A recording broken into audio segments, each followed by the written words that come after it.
Who are you From going to a notice? business standpoint, which one of those do you want to be? You want to be the people all standing in a military row in a line, all wearing their gray or black suit, white shirt, tie, and all this type of stuff, the IBM look? Or do you want to be the one standing on your head with everybody going, why are you doing that? So you'll ask the question, why am I doing that? Because that starts the conversation. That builds to that point where people want to know more, where people want to get to know you, where they'll actually engage with you on Facebook or LinkedIn or Twitter and start the conversation and keep things moving. And that's when you become an influencer. Mm-hmm. Okay, you're not there, but people are paying attention to you. They're curious about your message because they're beginning to find out something about it now that they understand you just a little bit. Mm-hmm. Well, again, it's because you did something to gain attention. Exactly. And, it was the right type of attention. It was to do something a little different than what others are doing. And like you said, in that scenario, in that image there, you see everybody standing tall, straight in their suits. Mm-hmm. Then you see somebody else standing on their head or, upside down. And there's also another image that I'm sure many people have seen on the internet where they have all the little sweet little ballerinas at their little bar. And they're all doing their little plies. And then there's that one little girl at the very down. She's swinging on that bar from her knees. And who do you see first? Where's your attention going? Who gets noticed? Who gets the attention?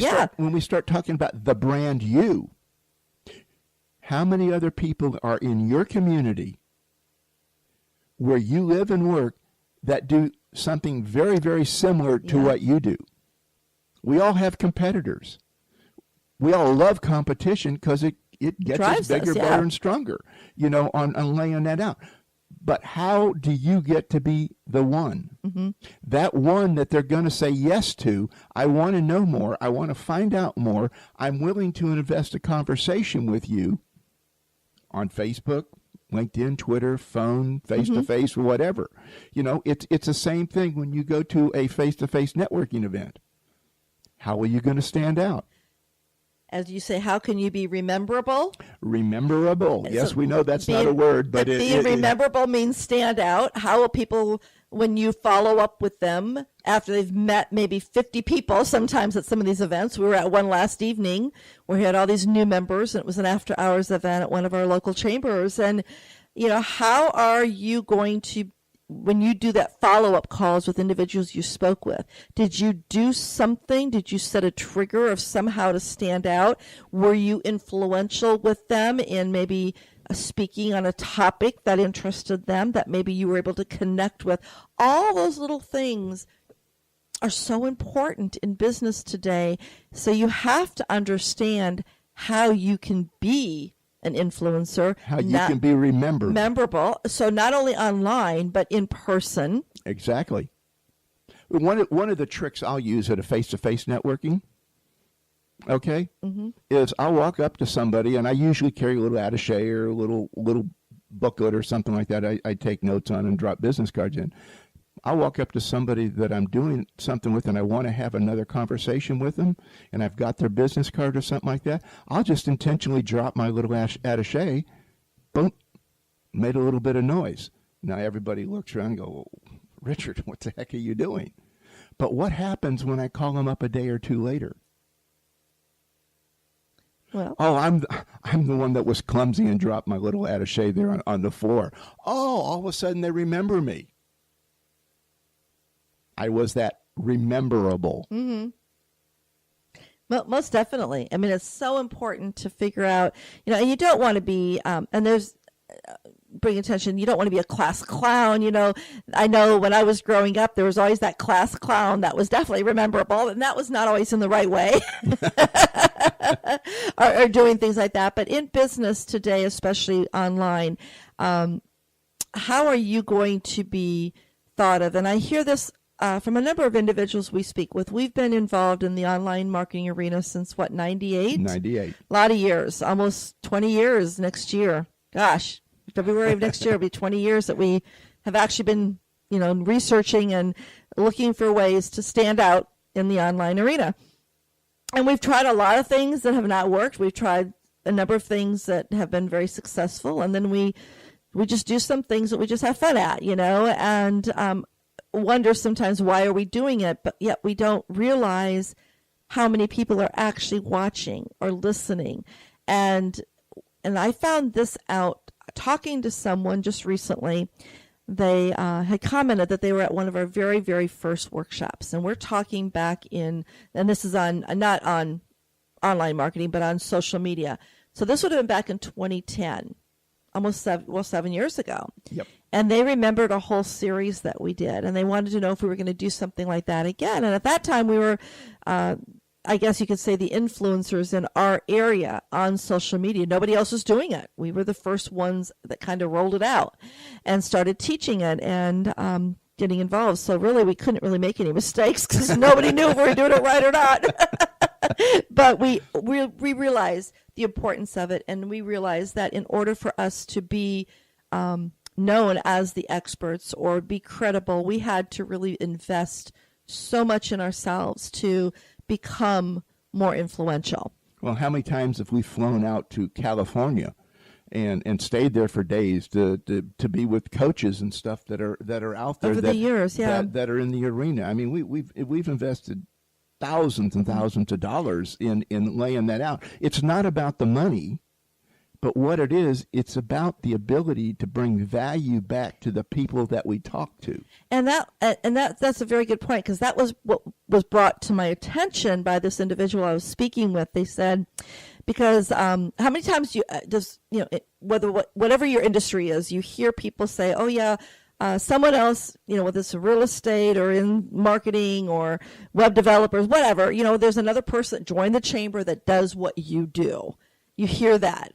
And I finally stepped back one day. I says, what do you mean they do what I do? Do you know what I do? Oh, you do social media. That's not what I do. And so that's where you have to really realize, oh, obviously I'm not doing a very good job of helping them understand what it is how I serve. So it really helped me kind of come back in and realize, or kind of search, what is it that I do? What is it? Who am I?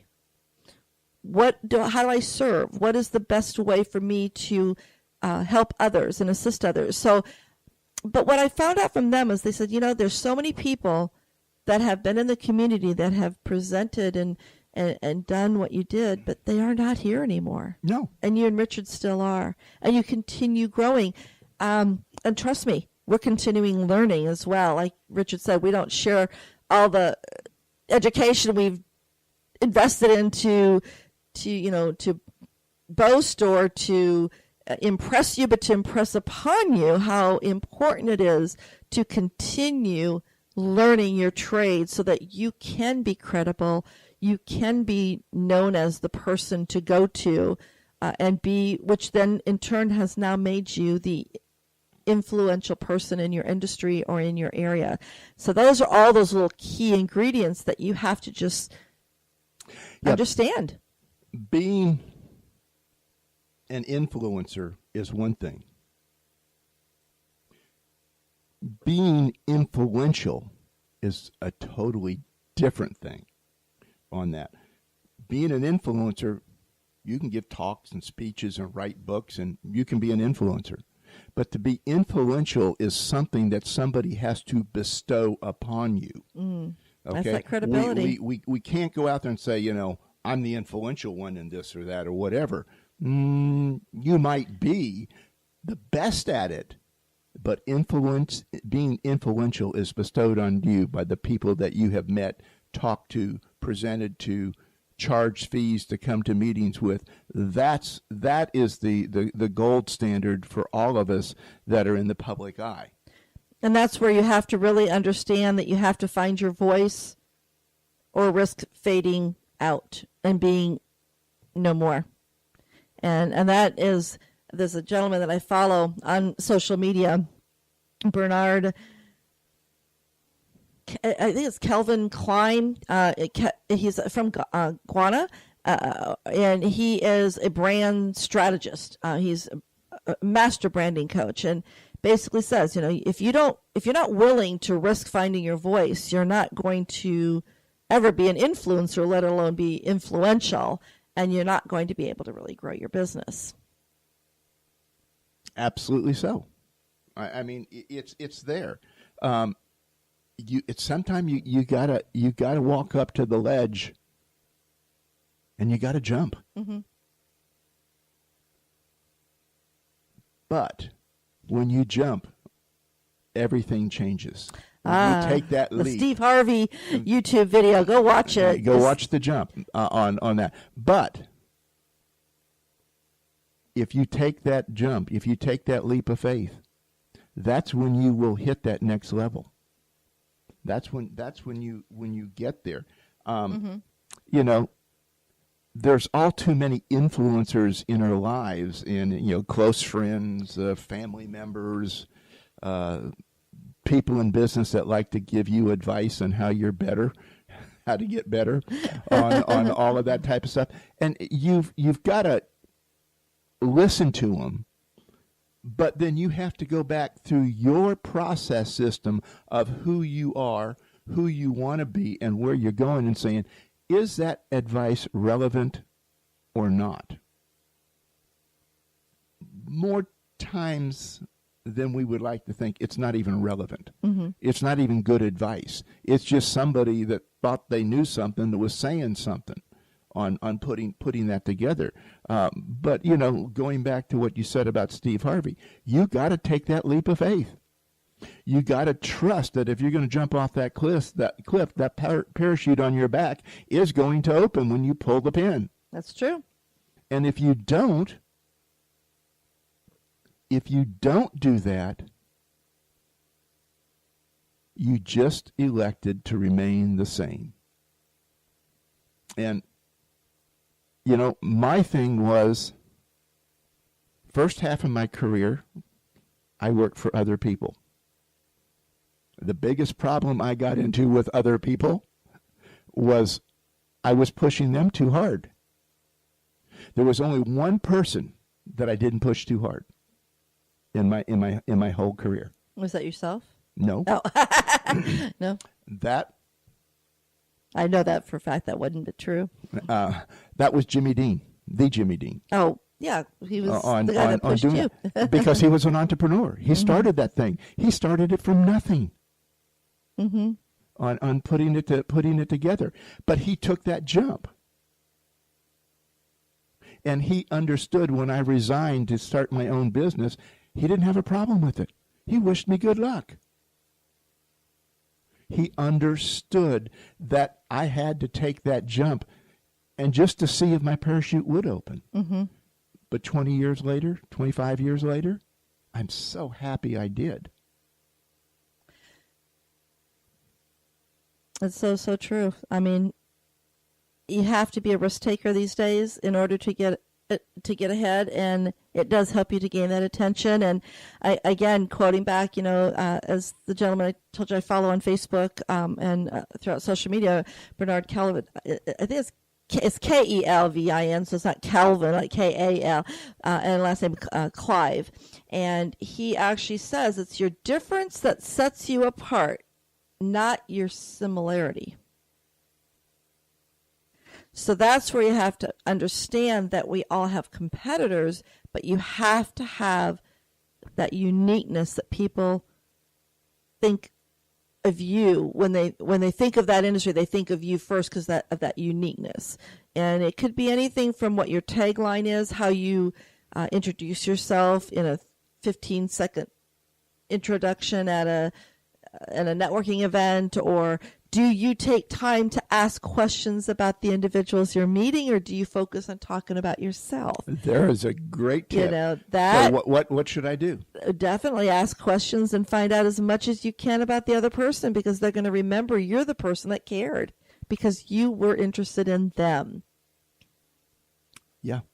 The only way you're going to get them interested in you is you got to take the initiative and go be interested in them. Mm-hmm. such a valuable lesson that so many of us learned sometimes a little bit too late in our adult